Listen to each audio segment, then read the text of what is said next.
Well, I was in the FBI for 27.5 years, and at the time of my retirement in 1979, I was the senior special agent in charge of the FBI Los Angeles office. I developed information personally about just extensive corruption in the government, not only at the federal level, but all the way down to the city and state level across this country.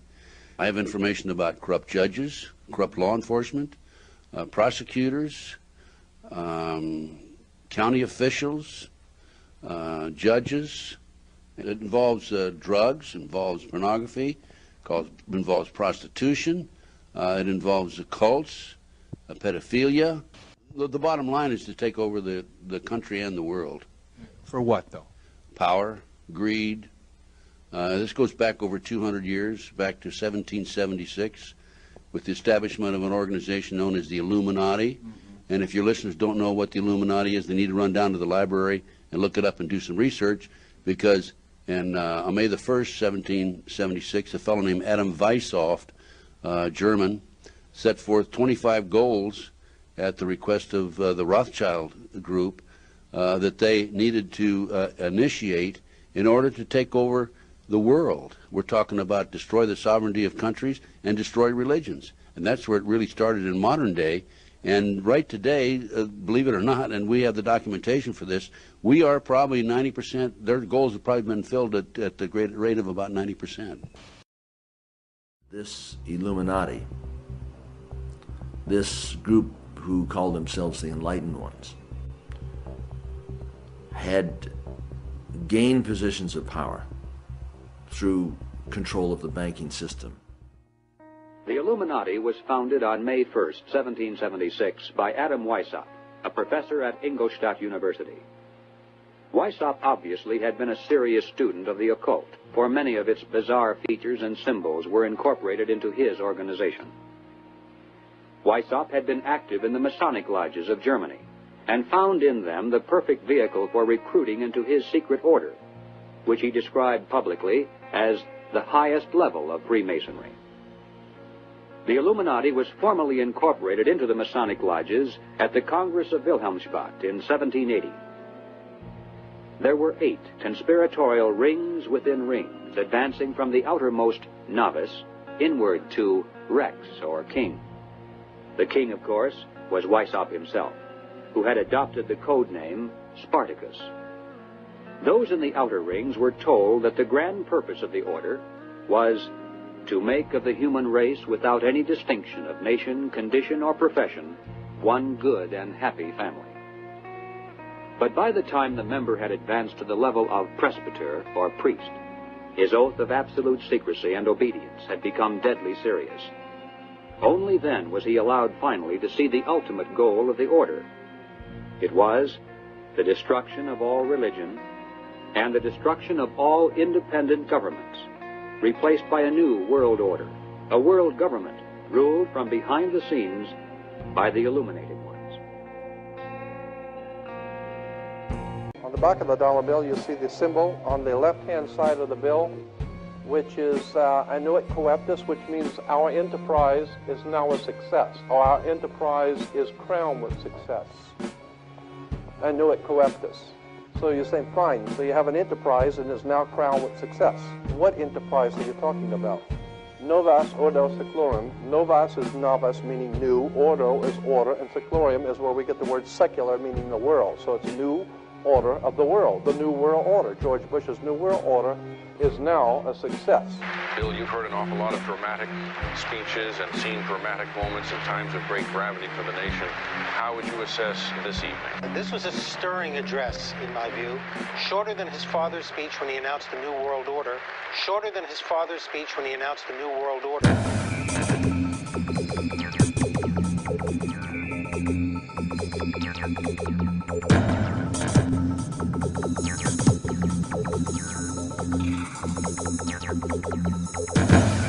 1934 is when the Federal Reserve actually finally took total control of the United States monetary system, and that's when they said it is now a success, because this is a symbol, this is an emblem of a secret society of Freemasons called the Illuminati, the German Bavarian Illuminati. They were a secret society founded in the south of Germany. They were called the Illuminati, the illuminated ones, the enlightened ones. 1776 was when this secret society actually formed itself into a secret society and put itself into operation.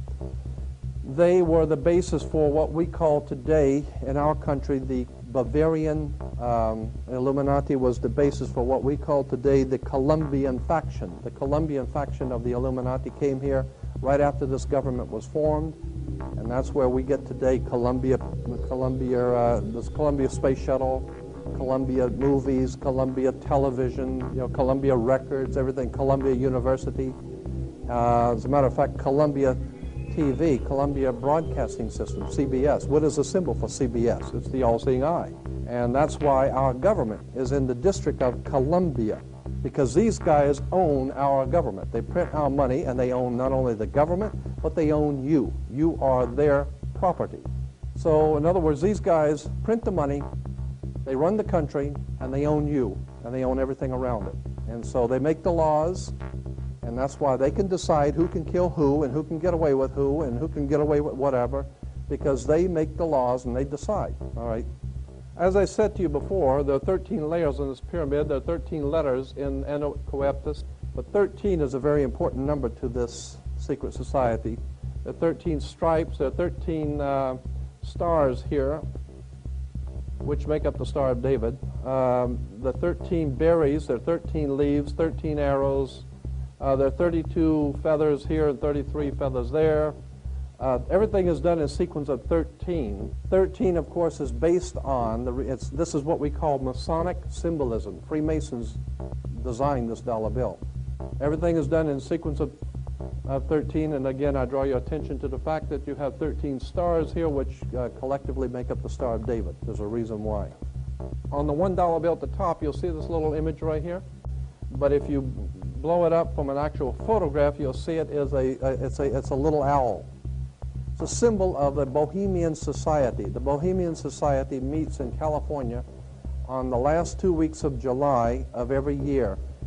I have pictures showing all of the presidents, all of the living presidents, excluding the new one, but all of the living presidents at Bohemian Grove in Northern California, and they're all wearing red and black Ku Klux Klan dress type of regalia, like the Ku Klux Klanners, with the pointed headdress and everything.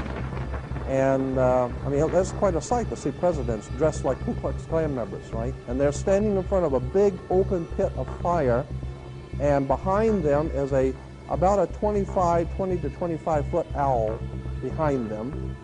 And the article in Elm magazine and Time magazine, I've got 2 or 3 different magazines showing basically the same pictures.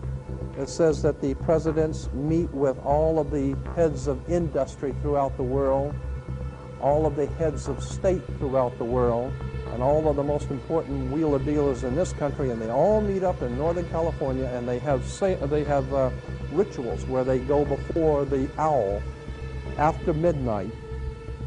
And then what a picture you got, with all the presidents dressed up like Ku Klux Klanners with black and red robes on before an owl. And these are your presidents of this country.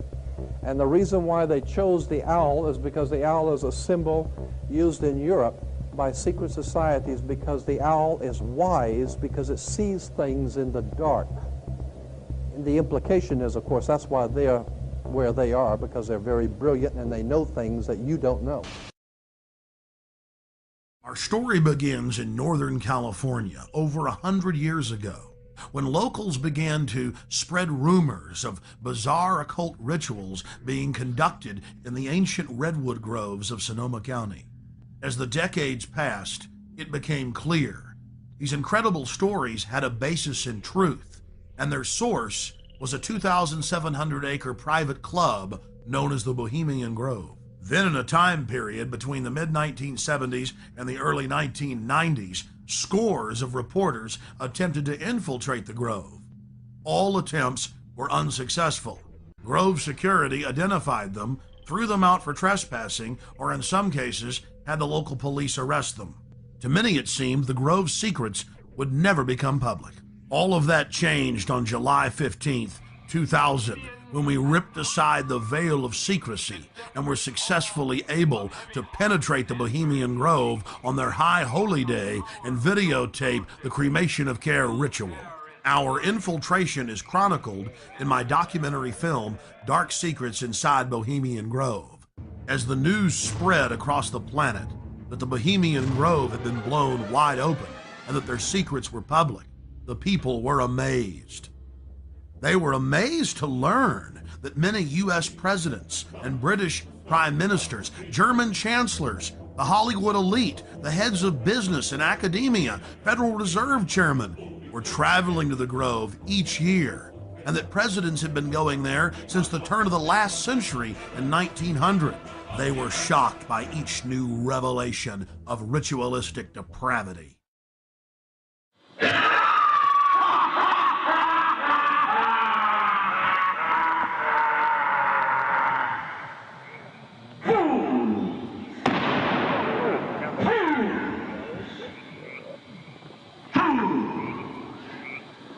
When will you learn? Wow. Great son of all mortal wisdom, owl of Bohemia, we beseech thee, grant us thy counsel.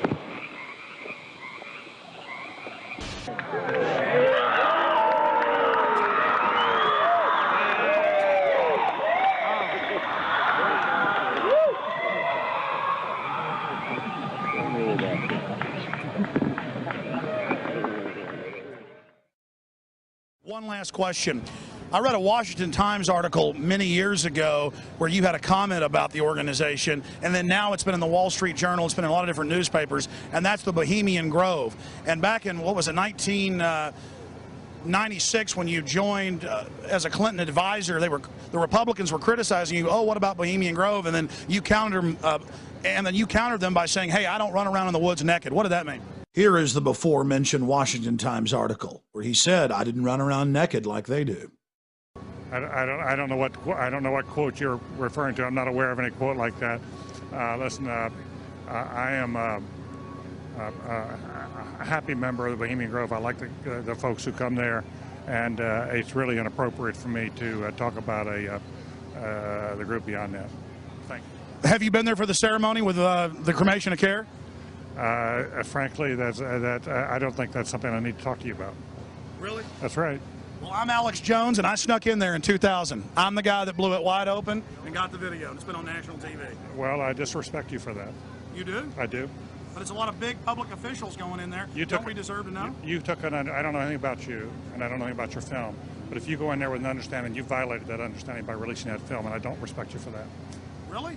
But we have public officials I'm sorry, you took an understanding when you went in there that you would not do that film. And did you have an understanding when you went in there? No. Did you crash it? Yes. Yeah, and it has no trespassing signs there too, doesn't it? No, they put them up after. Oh, I'm sorry. Just walked in. I'm sorry, sir. I've been there before. I know what the circumstances are, and I'm sorry you violated the understandings. That was not a gentlemanly thing to do. But what about the ritual? Is the ritual genuinely?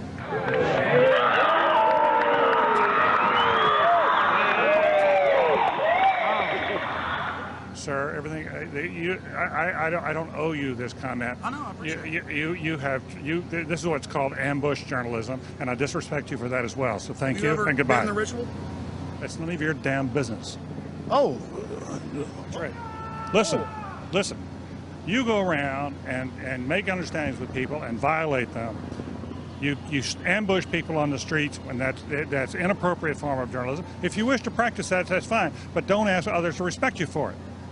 If you want to, you can do. You're free American, like anything you want. If you want to be uncivil and rude and ungentlemanly, that's up to you. But don't expect the rest of us to say, "Oh well, you're there, Mr. Gergen." I'm sorry, nobody sets policy in there. We try to be gentlemen, and obviously, you don't belong there. Weaving spiders come out here.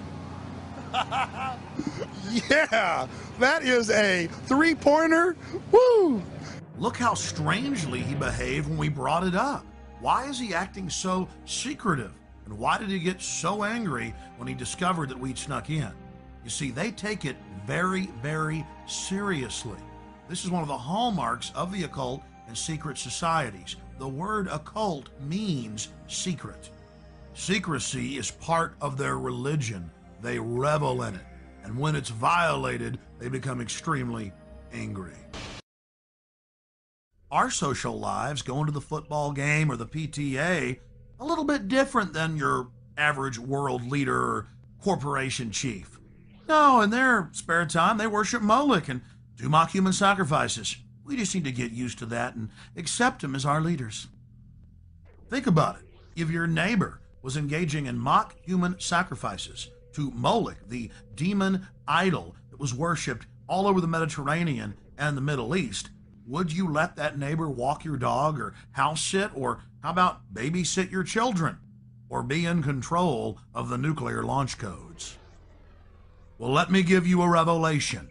They are in control of the national deficit, of Congress, of your bank account, of your local police department, and they see you as cattle, as their slaves.